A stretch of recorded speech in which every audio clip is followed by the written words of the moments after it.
Welcome to the Nonprofit Report, your update on nonprofit organizations, issues, and leaders. I'm your host, Mark Oppenheimer. Today, I'm so delighted to have the leadership team of 5 Keys.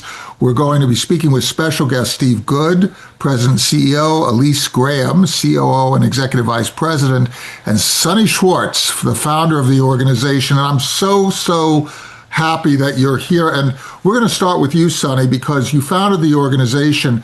And this is a really important topic for any civil society, but so often neglected.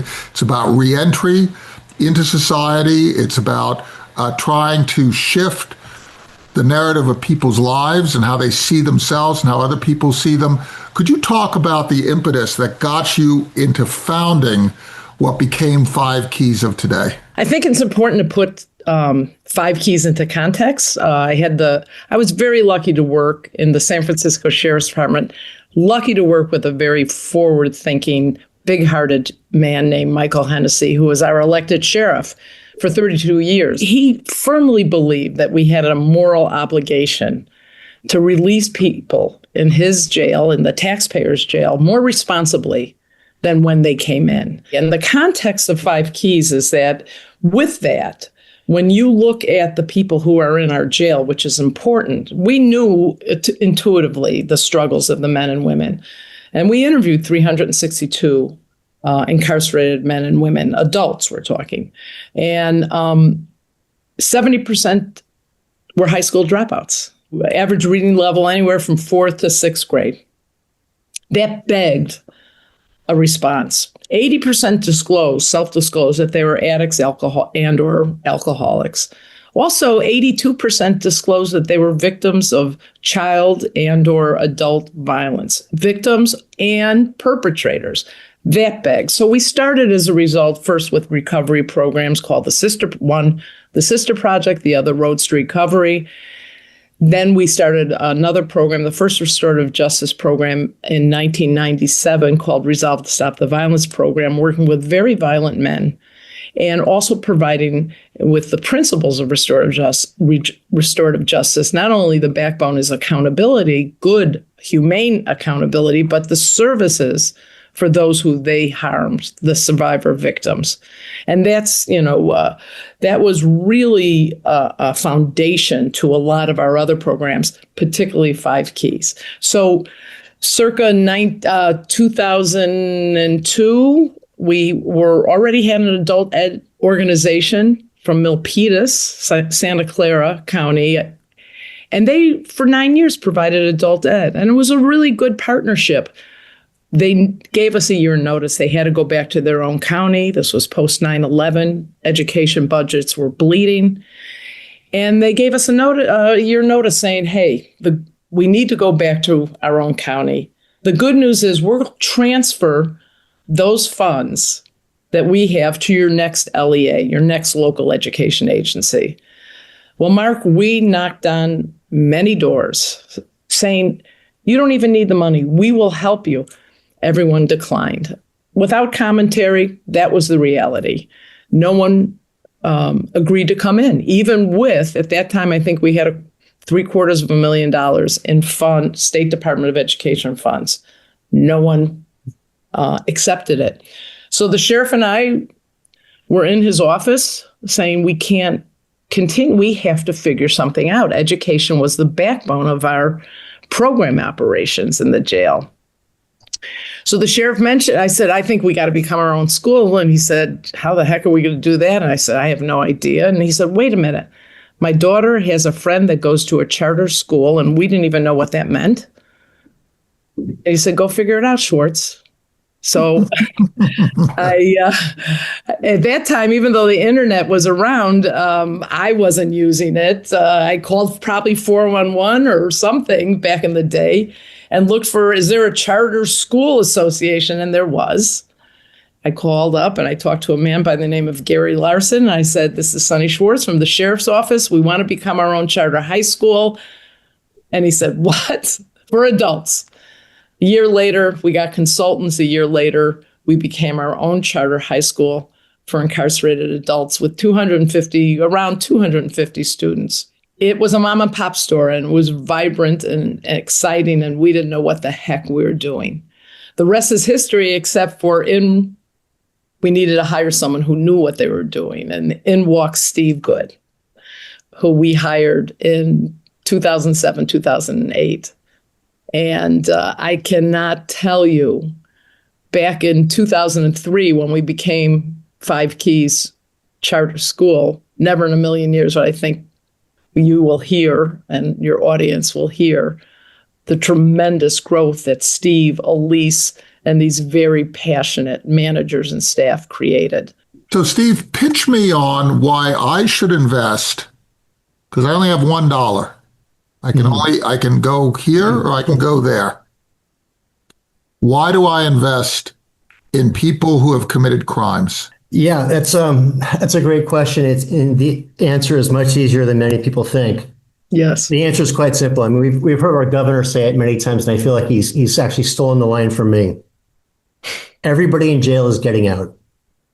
98% of the people in prison are getting out.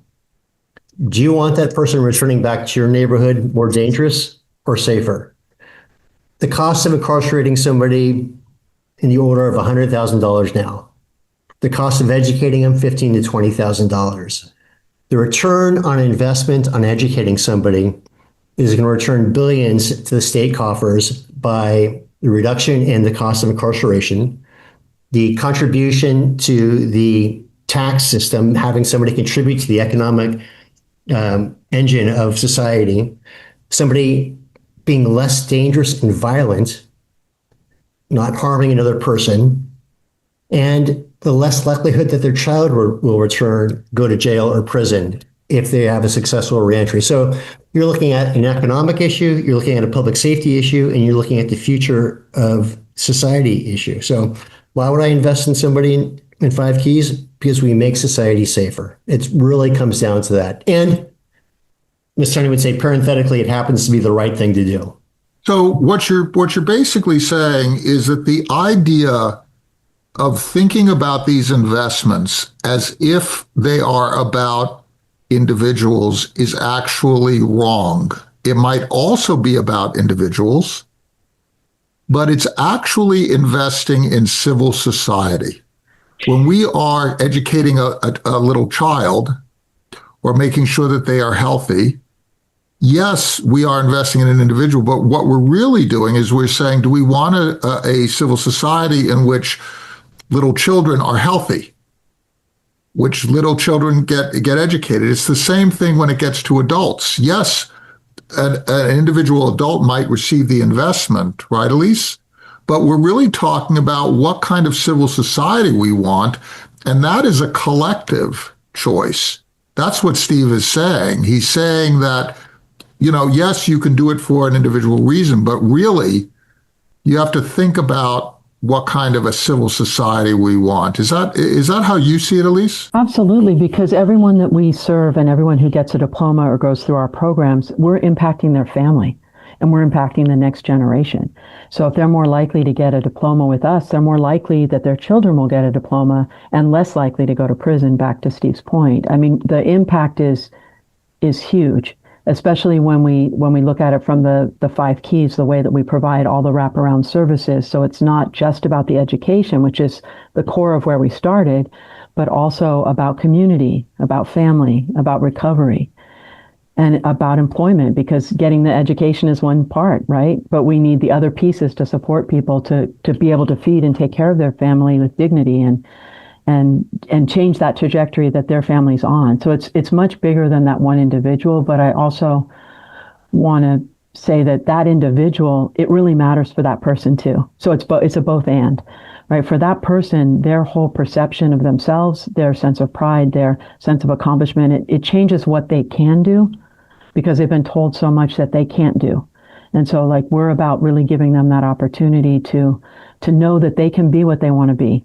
And then they pass that on to their families, their children. I mean, the reality is, in my tenure working in the county jails for over 3 decades, I have seen third generations of incarcerated people.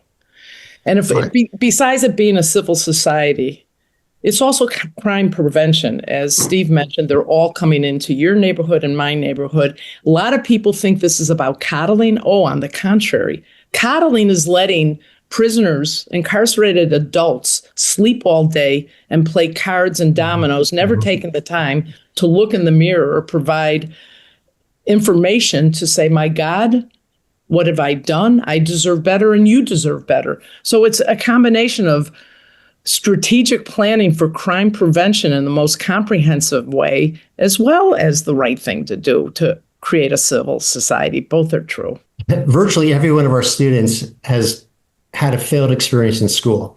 We're part of a social contract, and everybody feels that everybody that's incarcerated, they've broken the social contract. I'd like to argue that we broke the social contract by failing in our schools, by having kindergartners and first graders and second and third graders and eighth graders that can't read, then end up committing crimes. They're acting out because they're hiding their shame around their disability. They end up committing crime, get out of school, and they wind up with us. So I'd say that we're continuing the social contract that was broken on both sides, and we're working to, fix that wrong that took place many years ago. I'd like to ask you all a question that is that weighs on me in these situations, and that is this cliche of the bleeding heart. Because a sheriff lives in the real world. Somebody who jails somebody, they're meeting the people that they're jailing, and their staff are meeting the people that they're jailing. That's real, right? They also are protecting their own people, their own staff, their own personnel from the consequences of not securing somebody who might be violent. That's real, right? They have dealt with people who are violent, and they have defrayed situations, sometimes using force. That's real. To me, it seems like what you're saying, what you're all saying, is basically, it's not about just theoretical values.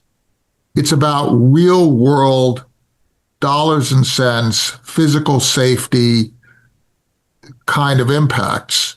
Is that how you see what you're doing? Do you see this as being so complementary to the enforcement side, right, to the incarceration side, to the reintroduction side, that you just cannot take part of this process and say, if we do that part, enforcement only, we're done? Because if you don't do the other piece, you're just not done. You're just not. I think there's two parts to that answer, and that, yes, that's what we're saying. But also, when you look at the programs that we run in jails, and not just Five Keys, but other programs in correctional facilities, jails are inherently dangerous places, as you stated. Absolutely. And absolutely, there's terrible people in there, some folks that have done heinous things, and they really deserve to be removed from society. But what also is equally true is, like Sonny was talking about RSVP, the Resolve to Stop the Violence Project, and Five Keys. In facilities where you run programs, well-run programs that work on the individuals that are incarcerated, helping them have a deeper understanding of themselves, helping them understand where their anger and violence comes from, helping educate them so they are able to get over that shame and hold them accountable, you're actually creating a very safe place within the jail. So it's less dangerous. It's not all about increased security. You can create increased security by creating these dialogues and by having these programs. Is that what you're saying, Steve? Yeah. By example, the school corridor, where we had 250 different men in the corridor representing 22 different gangs, we went an entire year without a single fight. Now, the average pod that has gangs that are able to get along, so there's not complete violence in there, you can have 2, 3, 4 fights a week in those environments. So we produce the safest place in the entire jail. And the same thing is replicated with RSVP and the other programs in the jail as well. It's safer for the employees that work there, the deputies. It just makes a lot of sense. And that is documented. There's been some very credible, one in particular, evaluation about how our programs have dramatically reduced in jail violence. So this is about officer safety, as well as staff safety, as well as on general principle, it's the right thing to do to provide tools for people to be more pro-social when they release, as opposed to hurting others and themselves. So I want to criticize you guys. Good.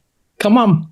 Okay. You all need to really make it easier for somebody like me to find that evidence of the impact. I looked far and wide, and then I found it, but I didn't find it on your website. Maybe I didn't look deeply enough. You really, because you can get people who want those outcomes that you're describing as long as they can find them. You also have to have leadership who wants to do it, even if it's successful.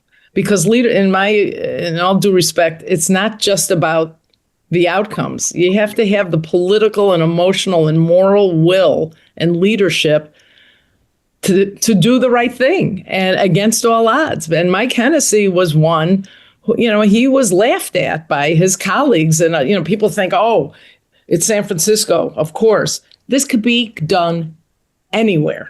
I don't care. Mississippi, Wisconsin. This is not a San Francisco, tree. So I work with people all across those states. Yeah. And everybody wants the same outcomes that you're describing. Yeah. But many people are really skeptical about a approach that is taken from a place like San Francisco and moving it into a place like Mississippi. Now, Steve, how do you get to that point where you're taking what you're doing and you use that almost as a proof of concept for the impact that Elyese was describing and Sonny was describing? How do you do that and make it sufficiently accessible so that somebody can take it's like a cookbook, right? Right. I can make Italian dishes because I read the cookbook. So how do you do that? We've taken the proof of concept from San Francisco and we've spread it out to 9 different counties in California. I mean, if you want to look at a conservative county, you can look at San Bernardino County, where we have a fully integrated school in the jail system down there. In fact, they're one of our better partners, where they see the results, they believe in what we're doing. We do the same thing in Los Angeles, in Marin, San Mateo, Alameda County, Santa Clara, all throughout the Bay Area. But the real challenge is the scarcity that exists in our legislative houses. And when you're talking about spending more money on inmates, when there's competing resources for spending more money for your neighborhood school, more money for the Deputy Sheriff's Association, whatever it is, that unfortunately a school is expensive to run. It's not inexpensive. It takes a lot of resources. And it's one of the first things that, along with other programs that are successful, that the efficacy has been proven on the recidivism rate reduction, programs are the first to get cut in jails. And security is the first thing to ramp up, even though it's proven that these programs actually improve the security. So it's trying to get the story out to our legislative bodies to help them fund the programs the way they should be funding, because it really makes a lot of sense on the tail end when somebody's getting out and society's safer and somebody is not getting hurt because someone's less violent when they get out of jail or prison. Let's just give kind of an overview of your programs, because you have education programs, you have reentry programs, you have housing programs, very important. There are various partnerships that you have. Elyese, could you give us kind of an outline of the survey of the programs that you offer and how you staff those? Sure. I would start with when you mentioned partnerships. I think that's the core of where we started and why we've been so successful is we from early on established partnerships with anyone that wanted to bring education into their whatever it was, whether it was a workforce, whether it was another, homeless shelter, wherever it was, we would go. Without regard for the infighting. It was always like we're always a neutral partner and we just bring excellence to the program. So we early on, because of the work that we did in the jails, we started to expand our school out into the community because we realized we want people to continue their education even post-release. So that was the schools, expanded into the community at various community sites. And then we also began partnering with workforce development organizations and job readiness training programs where we would actually have a teacher embedded in those programs, and they would utilize, for example, at Goodwill, like the inventory in the Goodwill program actually became part of the math lesson, right? Looking at the math of inventory. And then we started in 2018 we opened up housing programs in San Francisco. We were asked to do that based on our good partnerships. And all along, we've been doing reentry work throughout the Bay and also in Southern California. What you're talking about, it basically, although you have these different categories, education, reentry, workforce development, what you're basically saying, it's all intersectional. Absolutely. Right? You need some place to live. Right. You need some skills. You have partners that need labor. You bring people in to create the education through the labor. People are getting paid, but they're also becoming educated. You have executive function skills, showing up on time, ensuring that you're dressed appropriate, how you communicate with people, right? There are all these different elements, and you're talking about learning by doing. And what you're actually doing is you're creating a basis for people who have never thought of themselves as contributing to the good, contributing to society, that you then change the way they can actually think about themselves. How do you help these organizations see the benefit of working with you as opposed to other organizations, other people, or just going out and hiring people like Goodwill, just hiring people? Steve, how do you bring them in? Do you have presentations that you have? Do you have them talk with some of the people who've gone through your programs? How does that function? And initially, that certainly was a big part of it. We spent a lot of time selling our program, marketing it. But eventually what happened over time was the deliverance on the product that we said we would do, following through and being a quality partner, is what inevitably led to our expansion. Like Elyese said, with housing, we were approached by another partner who we worked with and said, you guys are very good at reentry. You're very good working with this population. Would you guys be interested in partnering in housing? That exact same thing led to the programs that we run throughout the state with our transitional employment program from San Diego up to Stockton, where we take folks right out of prison. We put them to work for 6 months, and then we help them get a job, a permanent full-time job. All of these things grew out of an organic way of people seeing what we do, us delivering on what we said. But today, we're really a workforce development agency because our workforce has approximately 500 full-time, formerly incarcerated individuals running our housing division, working at every level of the agency, including the chairman of our board, she's formerly incarcerated, to our transitional employment program, where we have another 250 formerly incarcerated folks. So half of what we do is workforce development. People coming in, working with 5 Keys, us investing in the training, investing in the humanity that they bring to the housing division, and helping them relearn, reintegrate in society by helping others. It's really, while we do housing, yes, transitional employment, reentry, education, I really see us as workforce development, because those are all components of it. But just looking at our workforce and who they are, that's, I think, the selling point to our partners, because we walk the walk and talk, not talk the walk, we walk the, however that saying goes, we do what we say we're going to do. We talk about the cliche of paying off your debt to society through punishment, right? But we don't really talk about the restorative justice piece. And the definition of restorative justice is very frequently misunderstood. It's Amen. not about restoring justice by hurting the person who created the harm further. It's giving the person who created the harm the ability to restore justice through their own activity. Yes, that's a good start. I thank goodness, when we first started Resolve the Stop the Violence Project, that had restorative justice principles. I mean, restorative justice simply recognizes that crime hurts everyone, victim, Yes. offender, community, and it creates an obligation to make it right. It's a crime against humans and society. It's a crime isn't it? against human, not this. It's the people of the state of California versus Joe Smith. Well, who are the people? We are the people.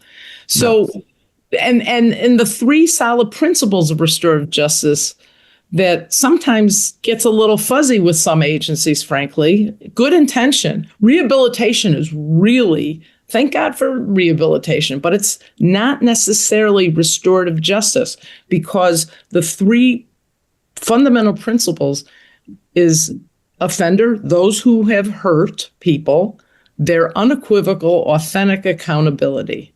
The second is the voice and service of victim survivors.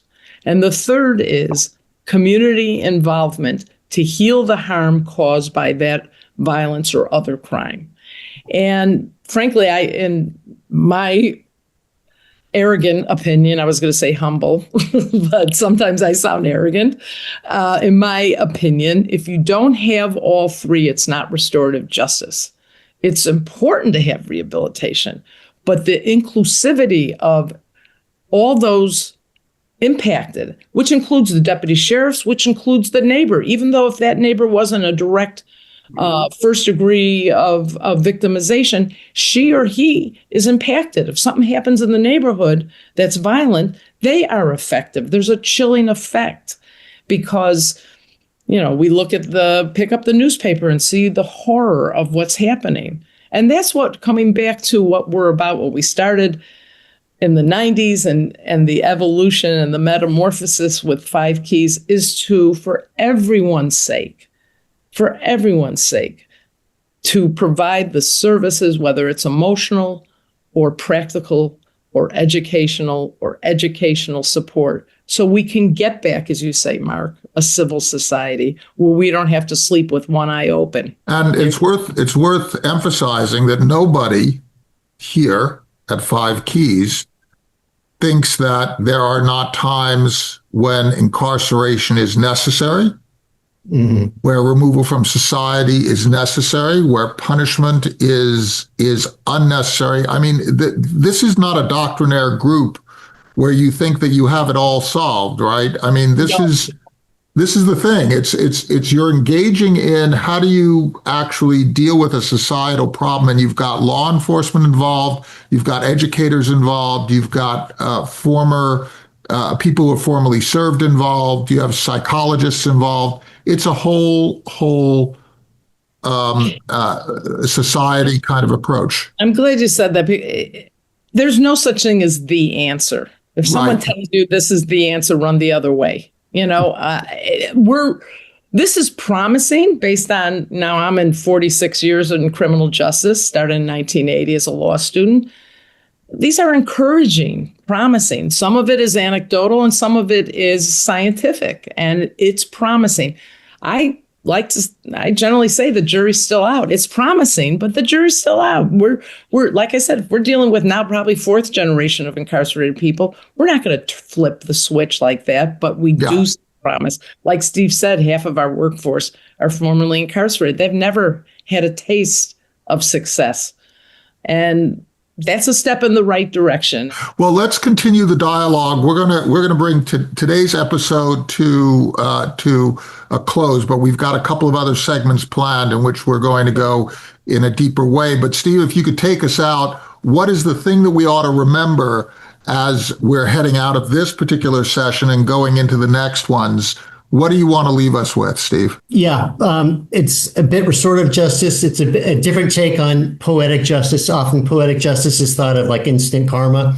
This is a different take on poetic justice in that probably no less than 10 times I've come across a formerly incarcerated person that works for us that did something horrible to land them in jail and prison in the first place.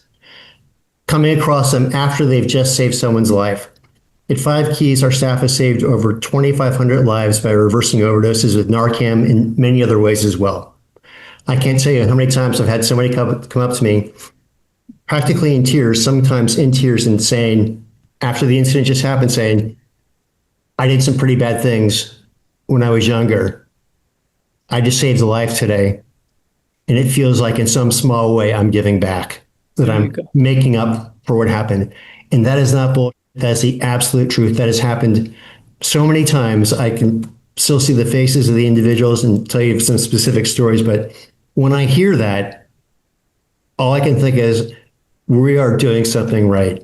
Poetic justice. That's spot on. And the values, Elyese, this combination of hard-nosed reality, living in the real world, understanding the various aspects of this, appreciating the people who are on the enforcement side, and on the protect and serve side, right? Appreciating that and appreciating also that there are others who have other skills of educators, skills of psychologists, and so on, bringing those skills together, that what you do every day. Thank you so much for sharing your insights with us, the team of 5 Keys, Stephen Good, President, CEO, Elyese Graham, COO and Executive Vice President, and Sonny Schwartz, founder. We're really appreciative of this, and we're looking forward to the next segments that will also add to the font of information and becoming part of this family of communicating how we can actually all contribute to addressing this really important issue of having a healthy society, which allows people to participate and move beyond, without minimizing, move beyond the mistakes that they have made and make a positive contribution to this civil society that we all live in. Thank you so much. Thank you.